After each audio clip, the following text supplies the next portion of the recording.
Hello বন্ধুরা, আমার চ্যানেলে তোমাদের সবাইকে স্বাগত জানাই। কেমন আছো তোমরা? আশা করছি সবাই ভালো আছো, আমিও ভালো আছি। তো তোমাদের সামনে চলে এসেছি আবার একটা নতুন ব্লগ নিয়ে। তো দেখতেই পাচ্ছ, আবার চলে এসেছি একটা নতুন জায়গায় ঘুরতে। আগেও গেছিলাম মায়াপুর ইস্কন, এটাও একটা মন্দির, এটা হচ্ছে নবদ্বীপে জলের মন্দির। তো এই দেখো কত সুন্দর একটা আবাসন। এখানে এই মন্দিরটা যারা দেখাশোনা করে বা পূজারীরা এই আবাসনে থাকে। আর এই জায়গাটাও দেখো ছোটোর মধ্যে খুব সুন্দর দেখতে। তো তোমাদের দাদাভাই ক্যামেরা করছিল আর আমি সামনে দিয়ে যাচ্ছিলাম, ছেলেটা ঘুমিয়ে গেছিলো। এই দেখো জলের মাঝখানে মন্দিরটা খুব সুন্দর দেখতে লাগছে। এই জায়গাটা তো আগেও গেছি, কিন্তু আবার গেলাম কারণ তোমাদেরকে দেখাবার জন্যই আরও গেলাম। তো আবাসনটা দেখো পুরো রাজবাড়ির মতো লাগছে। আর জলে কত বড় বড় মাছ ছিল, খেলছিল। আর দেখো কত সুন্দর ফুল গাছগুলো লাগানো আছে, দেখো খুব সুন্দর লাগছে দেখতে। দেখো সামনে দিয়ে যাচ্ছে আমাদের ভাগ্নে চারিদিকটা ঘুরে দেখছে, কারণ ও এই প্রথমবার গেল। আর আমরা তো আগেও গেছি জায়গাটায়, তো আগে গেলেও বারবার যেতে ইচ্ছে করে, কারণ খুব সুন্দর জায়গা। তো এটাই তোমাদেরকে বারবার দেখাচ্ছি।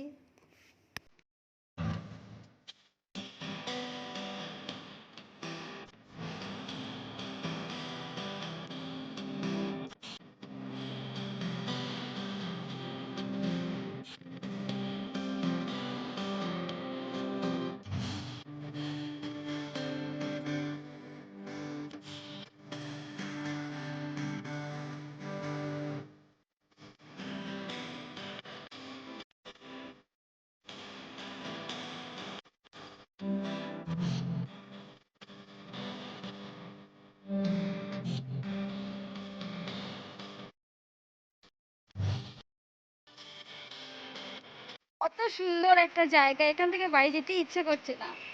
কত হরিণ দেখো, আমি যতটা পারছি দেখানোর চেষ্টা করছি। আমার ছেলেটা ঘুমিয়ে গেছে, তো এক হাতে ক্যামেরা করতে খুবই অসুবিধা হচ্ছে। তাও আমি নিজে দেখেছি, তাই তোমাদেরকেও সেটা শেয়ার করার চেষ্টা করছি। দেখো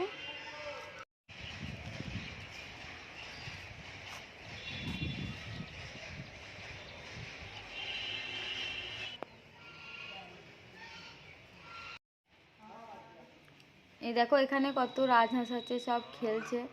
আর ক্যামেরা করতে অসুবিধা হয়েছিল, কারণ সব জায়গাতেই নেট দিয়ে ঘেরা আছে। তাও আমি একটু কষ্ট করে তুলেছি যাতে তোমরা দেখতে পাও।